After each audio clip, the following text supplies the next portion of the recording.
Hey everybody, hope it's going well.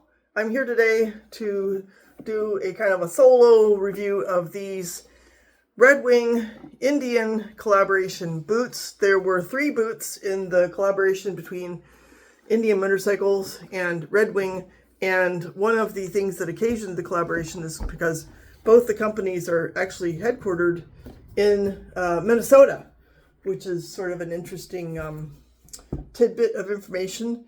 And this is the other 2 models are more like an engineer's boot, but this resembles the Iron Ranger, and this model is called the Spirit Lake. So has obviously a lot in common with the Iron Rangers. In fact, I have my charcoal rough and tough ones to kind of, compare and contrast. Let's see if we can kind of there. Now they're a pair. So there are some differences in shape. For example, the toe cap is a little bit shorter on the Indian motorcycle boot, and obviously the build it's a lot higher, so 6 inches versus 8 inches. And so the Iron Ranger, we have this angle going up like this, but in the Indian model boot, it's more flat across.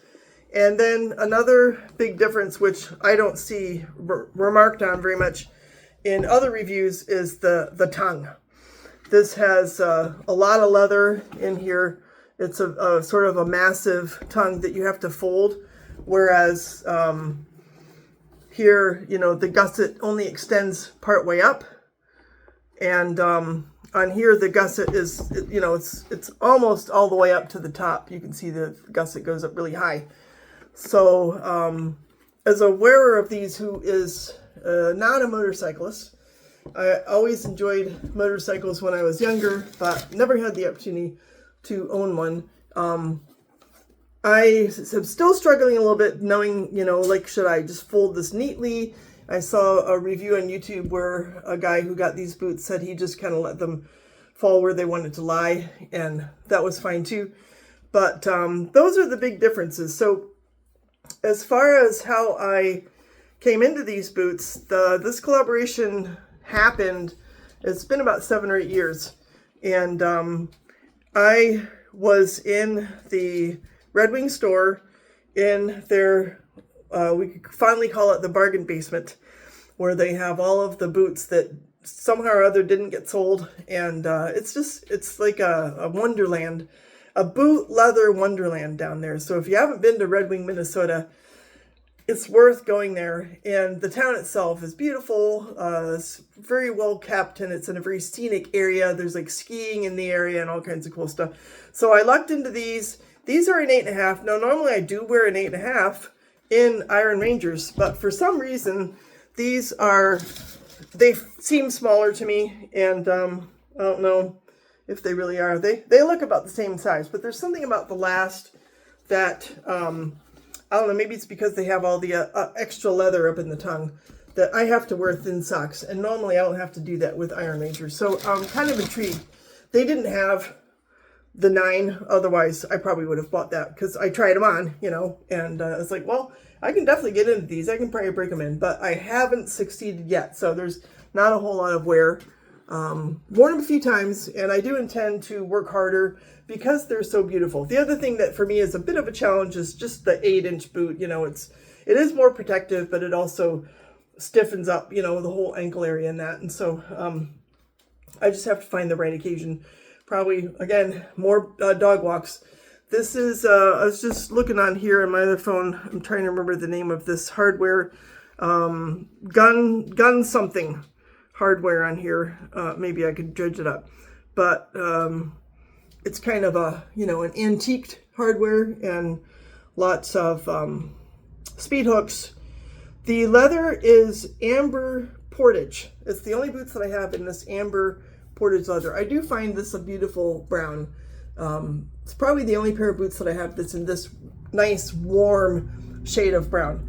And they have the branding, which I think is beautifully done.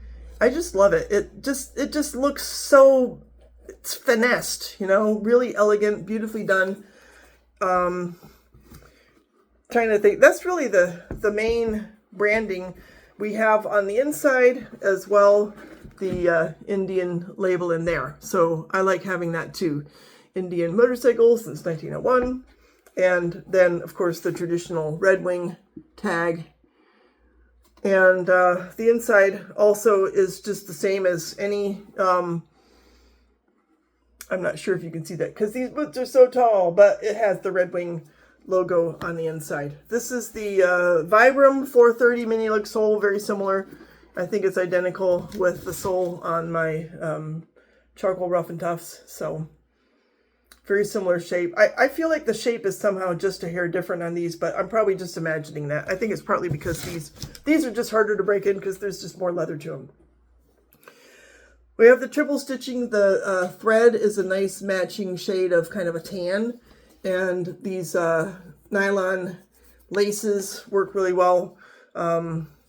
They kind of add to the elegance of the boot, you know, instead of leather laces. I usually prefer a leather lace, but I think on these, the nylon is kind of a good harmonizing feature to them.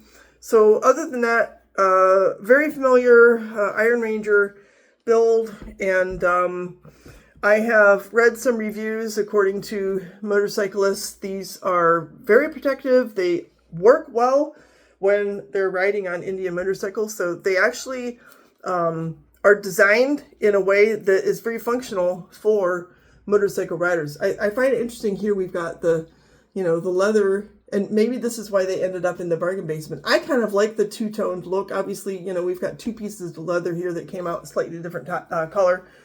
I don't mind that at all. And of course, once you get a patina and you start, you know, conditioning them, that's all going to change. But I feel lucky to even own these. My son is frankly kind of jealous. I still can't get over that. That looks so nice. They really, really look nice, and they're never going to wear out. They're very hard wearing, just the same craftsmanship that you would expect from Red Wing, and frankly from Indian too. And so I look forward to getting these to the point where I can wear them more often. And am I going to wear them as often as I'm going to wear these? No, probably not. I probably wear these gray ones like 3 times a week. They're extremely comfortable. But on the other hand, if I want to do something where I'm supposed to look just a little bit sharper for, I don't know, in service or whatever, a concert, I can slip these boots on and people notice them. You know, they're like, whoa, they look really nice. Especially the color. The color is just, it's such a beautiful, warm color, and the craftsmanship. So, hope you enjoyed this review. If you have these boots, I'd be really curious what your experience is and what your feeling is about them. But overall, I just feel lucky that I have them in my collection. So I thought I'd share them with you. Y'all have a great day. Take care. Bye.